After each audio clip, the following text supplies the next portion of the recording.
right, Elise, so very hot conditions out there. I wonder how you kind of treated things knowing it was going to be very hot and you had the 5K to run. Yeah, I mean, I think the biggest thing was like, honestly trying not to think too much, being like everyone's in the heat and the wind, and I just feel like I wasn't super bold on Friday, so I wanted to try to go with it. I think that ended up me like leading pack for a while, but yeah, I mean, I feel like Grand Slam is so good for that. Like, the times don't matter, the conditions don't matter, but it's like some serious mental toughness. Like, that's the hardest 15:30 I've probably ever run. And like, yeah, it felt like we were running honest. So in that regard, it's like really good work, really good practice.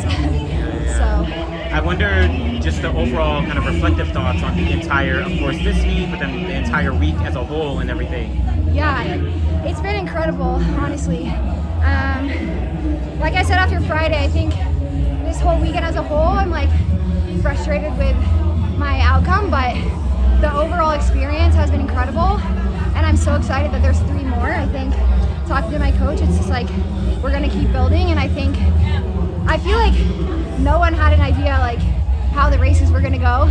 Even watching the guys, it's like we were honest on Friday, the guys ran 14:40, so I just think I have a better idea of like who's in the race and how they run, and so yeah, I feel like I'm better prepared for next time. Yeah, I was gonna say, like, do you feel like you might adjust strategy going into the next time? For sure. Yeah. Especially like such a small field. I feel like I've only been in that small of a field like once or twice, and it was usually like 2019 when they did like Europe versus USA, where I feel like we ran like, I don't even remember, probably like 9:10 for 3K. So it was like, I was like, oh, I'm so excited to have a small field, but it's definitely different to have a small field when it's strung out versus when it's packed up. So that's definitely something to work on too. And I think something that I adjusted my mindset from Friday to today is like, you're probably gonna be running by yourself. So just like look up and try to keep as much contact and try to like, it's just hard, like you have to stay on the pace yourself and hold yourself accountable.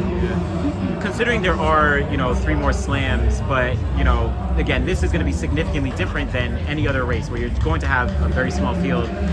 Is there anything that you might think about, I don't know, whether it's practice or something to prepare yourself for, situations like this? Yeah, I think a big thing is doing some more pace changes in practice. We were actually sitting with Kyle Merber yesterday, and we were just talking about like the farlicky nature of these kind of races, and especially on like the world and Olympic stage. And I think, I wasn't at the front today, but it's like you can hear that, it's like a 76 and then a 69, and so I think that's something that I can really work on, is just doing some more like intentional pace changing in practice, because I think that's just such a it's a very distinct feeling. It's like you can be running 15:30 and it feels like sub 15, when it's that kind. So I think really working on that, and just I think a big thing the next few weeks will just be to get kind of a little bit sharper over the 3 and 5K, get the 10K paces out of my legs, and try to make like 68s feel more comfortable.